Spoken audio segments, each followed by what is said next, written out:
Alright guys, well, welcome back. I have diagnosed what is wrong with the ZH2.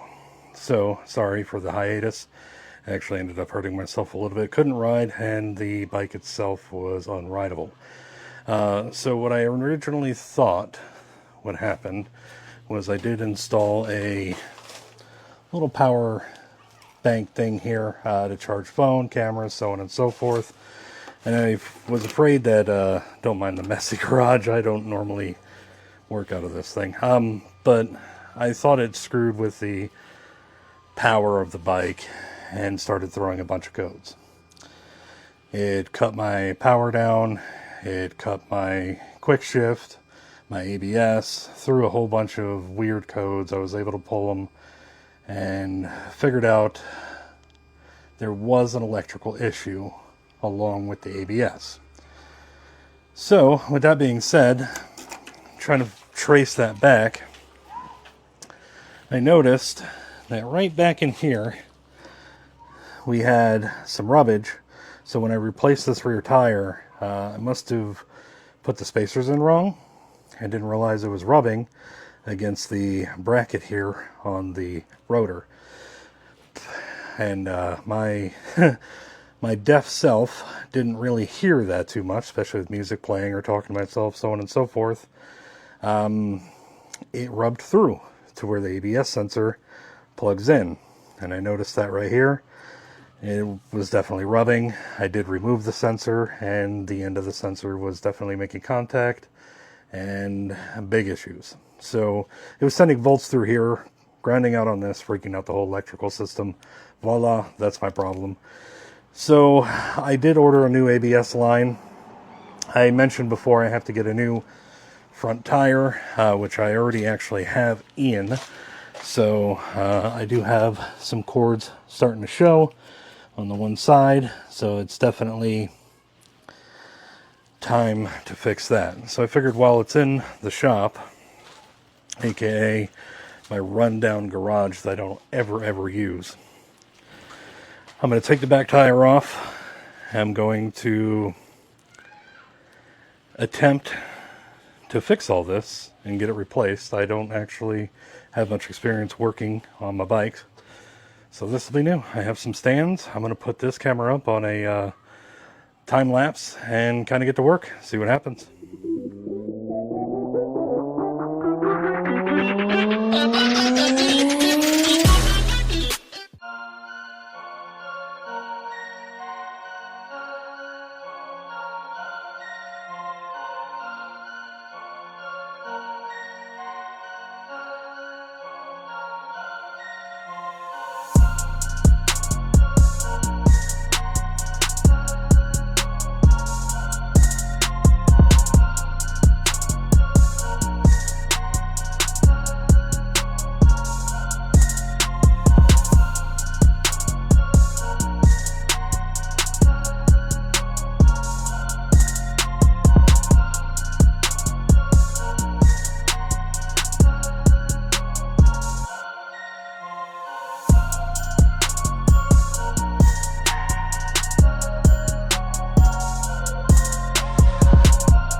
Well,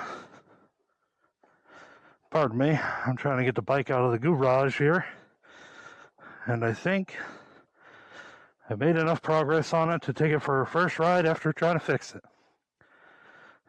So, fingers crossed. That's what we're doing.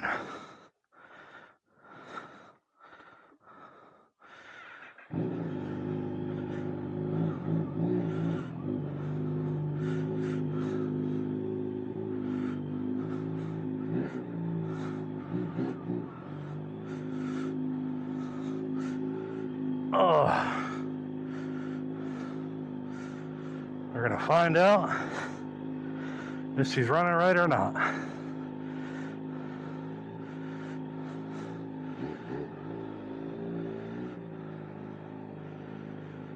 Whew, sorry, out of breath. That garage floor is so messed up. It's very hard to get the bike out of there. Now here we go.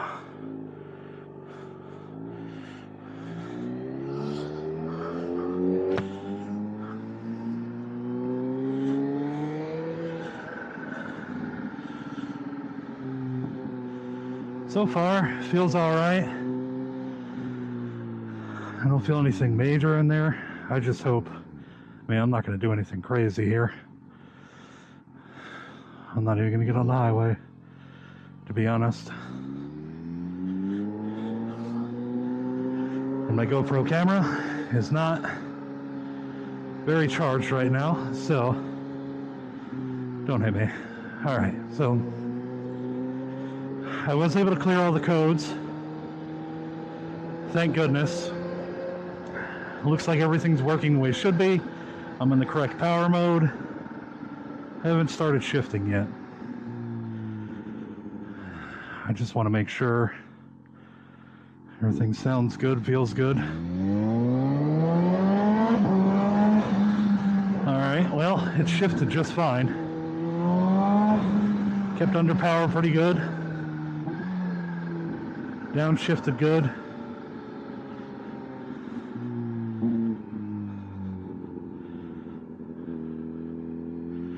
Taking turns okay. She feels balanced. I think I'm going to turn into the gas station up here and just do a quick double check. Now that I've kind of went down the road, hit some bumps, a little bit of power band.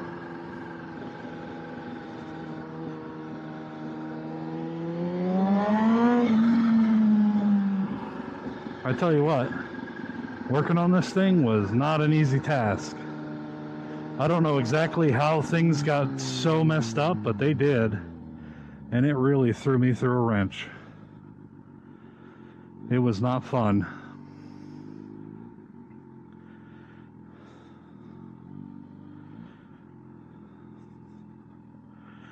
I'm just going to pull over here, cut her, and then just kind of feel everything. Feel everything out. Tire feels good. Doesn't feel wobbly. Chain slack feels all right.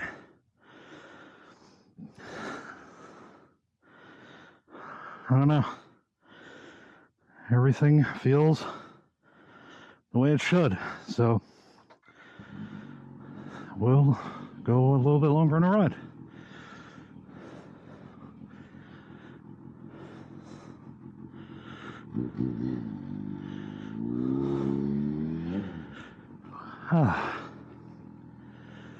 It's nice out. It's not too terribly hot. It's hot in this helmet though. I will say that.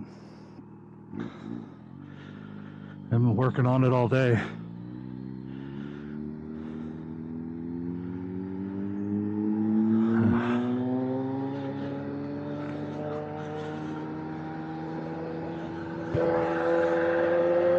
Give me some fresh air here. Well, she feels awake. I'll give her that. She feels so good.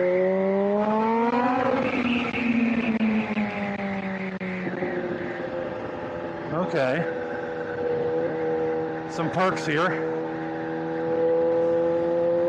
Say hello to the fellow bikers. Speedo's working again, which is like, honestly, something I didn't think I would have. I don't need that. Brake, boost. That's what I want.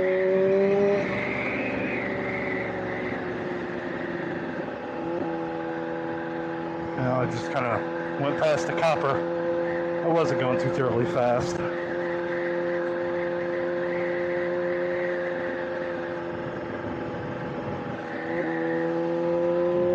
Okay, now that I've caught my breath a little bit. So essentially what happened was, when I replaced the rear rubber, something happened with the spacing. The bracket that holds the rear caliper on started self-clearancing on the rotor, and it got all the way down to the ABS sensor, shorted that out, blah, blah, blah, blah, blah. So I ordered all that new stuff and was about to get it replaced.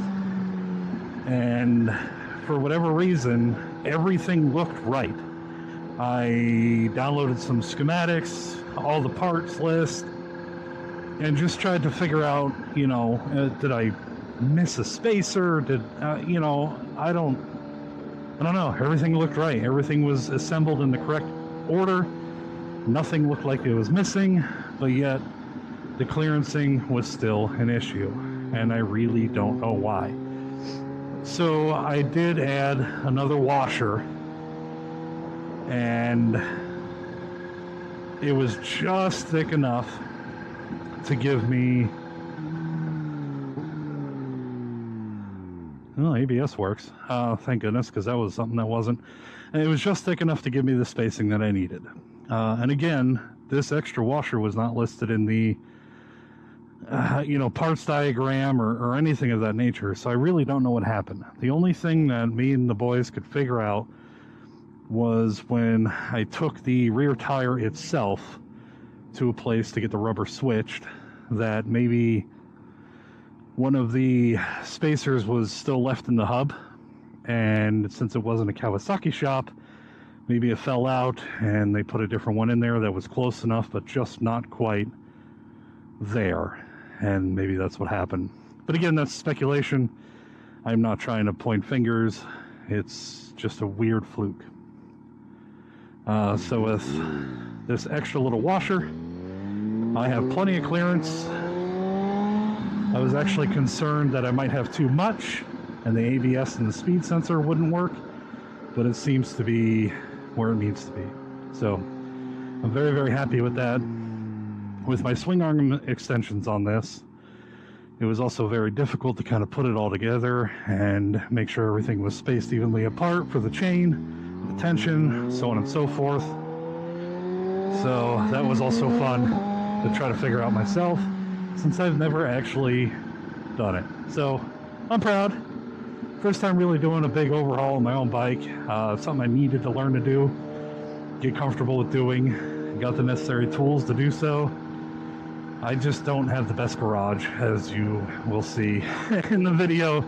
I really don't utilize that garage besides for crap and things I don't care about, because it's just awful. It's falling apart, decrepit, stray animals go in there. So I keep my bike and work on my bike elsewhere, you know, during off season or whatever. So I am proud that I was able to accomplish what I was able to do. I do still have to take off the front tire and get that addressed. It's a little sketchy riding on it the way I have it right now, with a little bit of the cord showing. But I was really concerned with everything else going on with the electrical from the ABS grounding out and all that. So fingers crossed that seems to be taking care of itself by clearing the codes and getting that fixed.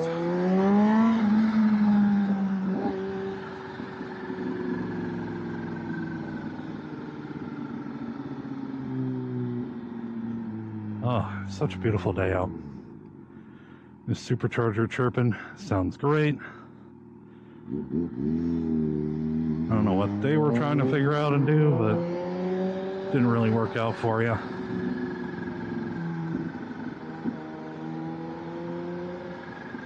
Oh, God, that was a big bump.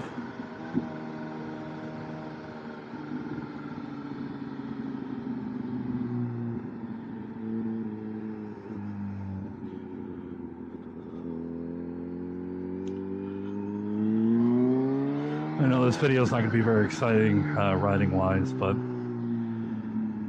again, testing, all that fun stuff.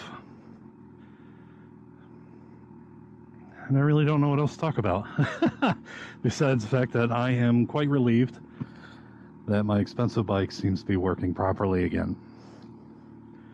So here's fingers crossed to actually making more fun content. That's my goal.